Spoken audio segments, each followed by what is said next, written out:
আসসালামু আলাইকুম। আমি তোমাদের জন্য 18 নম্বর অঙ্ক নিয়ে এসেছি। এটা লেকচার 3 হতে পারে।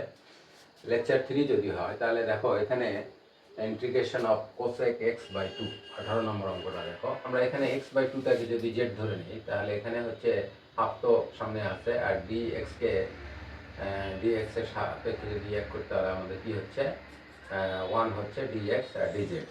তাহলে এখানে ডিএক্স সমান আমরা 2 ডিজেড বের করে নিব। তাহলে এখানে অঙ্কটা দেখো, এখানে আমরা বের করে নিই ইন্টিগ্রেশন কোসেক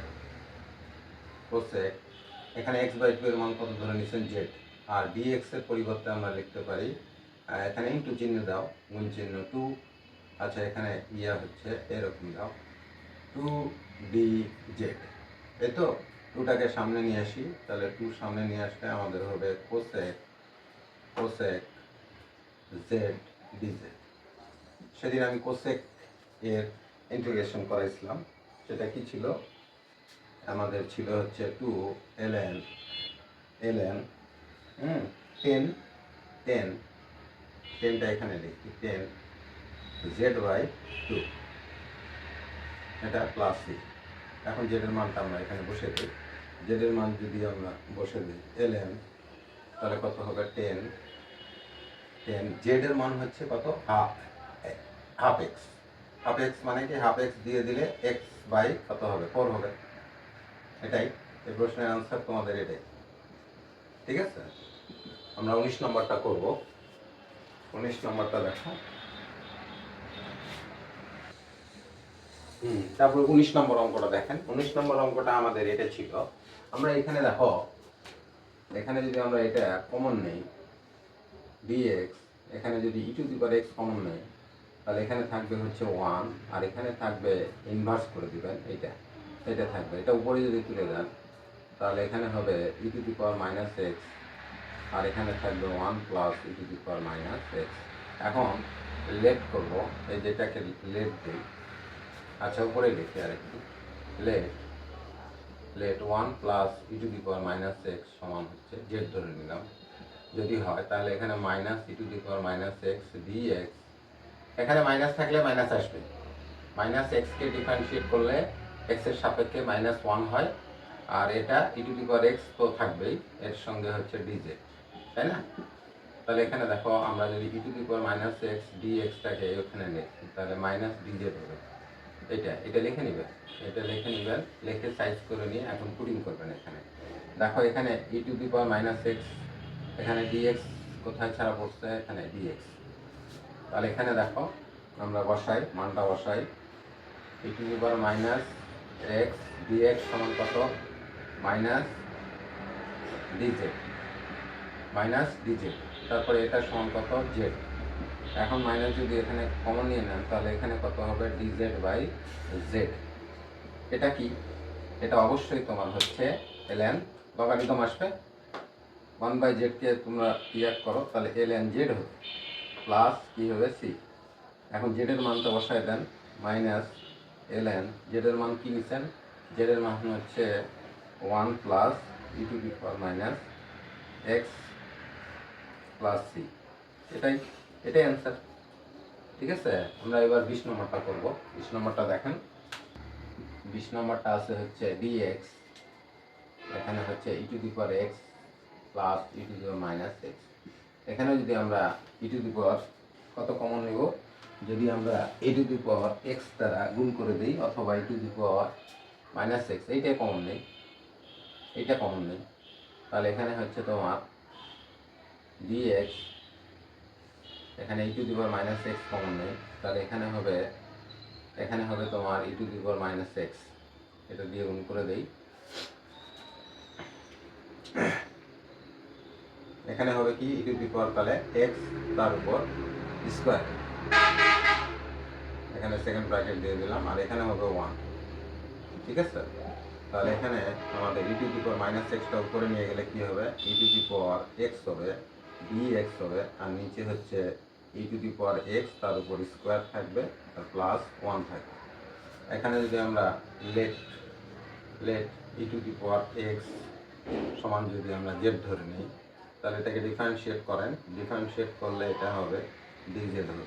ঠিক আছে, তাহলে এখানে বসায় দেন, বসায় দিলে আমাদের কি হচ্ছে, এটার মান কত ডিজেড, ডিজেড, আর এটার মান কত ধরছেন জেড, তাহলে জেড স্কোয়ার প্লাস 1, তাহলে এটা টেন ইনভার্সের সূত্র, tan inverse z, tan inverse z plus c, জেডের মান আমরা কি ধরছিলাম tan inverse e to the power x, এখানে ব্র্যাকেট দিয়ে দিবেন।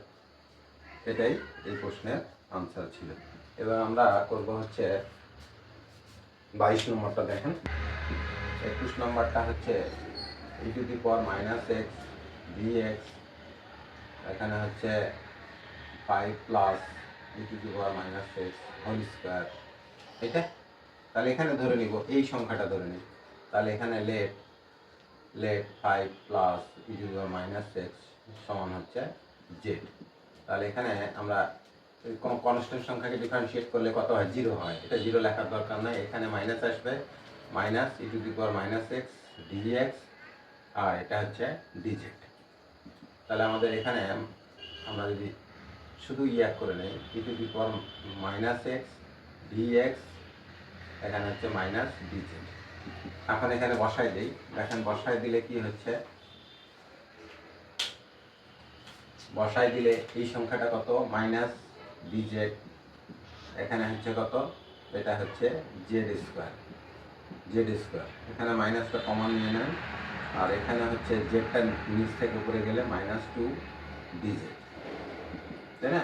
তাহলে এখানে মাইনাস, এখানে হচ্ছে জেডের উপর মাইনাস 2 প্লাস 1 হবে ইন্টিগ্রেশন করলে, আর এখানে হচ্ছে মাইনাস 2 প্লাস 1 প্লাস সি, এটা আমরা জানি সূত্র থেকে। তাহলে এখানে হচ্ছে মাইনাস, এখানে জেডের উপর মাইনাস 1 হবে, আর এখানে মাইনাস 1 হবে, এই মাইনাসে মাইনাসে প্লাস হয়ে যাবে, এখানে প্লাস সিটা দিয়ে দিবেন।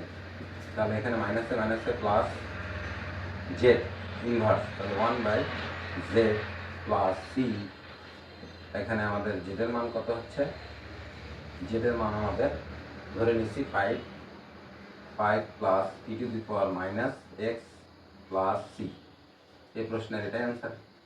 দেখেন ইনভার্স আসবে, আর যদি পরীক্ষা এরকম করে থাকে, যদি প্রমাণ করতে বলে, তাহলে এখানে এইভাবে দিয়ে দিবেন 5 plus E to the power minus x, এটাও ইনভার্স হবে, প্লাস সি, এটাও হবে। যদি কেউ লেখে কোনো সমস্যা নাই, কারণ এটার ইনভার্স করলে এটা হবে, এটার ইনভার্স এটা। তারপরে 22 নম্বরটা দেখেন, 22 নম্বর অঙ্কটা কি ছিল,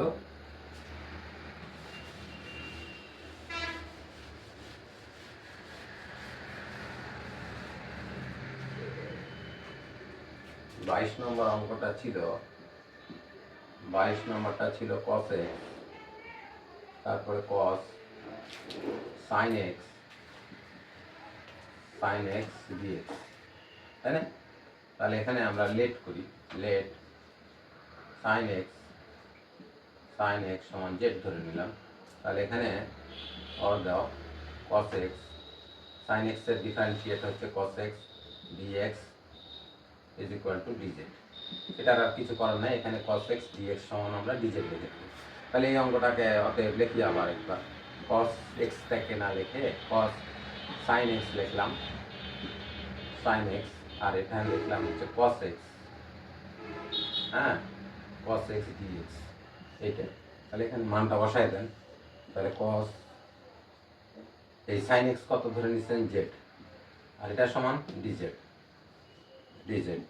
cos x এর একটা কি ইন্টিগ্রেশনটা কি, cos x এর ইন্টিগ্রেশন হচ্ছে sin x, তাহলে এখানে লিখলাম sin z প্লাস c, এখন z এর মান তো ধরে নিচ্ছেন, তাহলে এখানে sin, এখানে হচ্ছে sin x, এই যে ধরে নিচ্ছেন z এর মান sin x, তাহলে এখানে z যেহেতু sin x দ্বারা পরিবর্তিত হবে,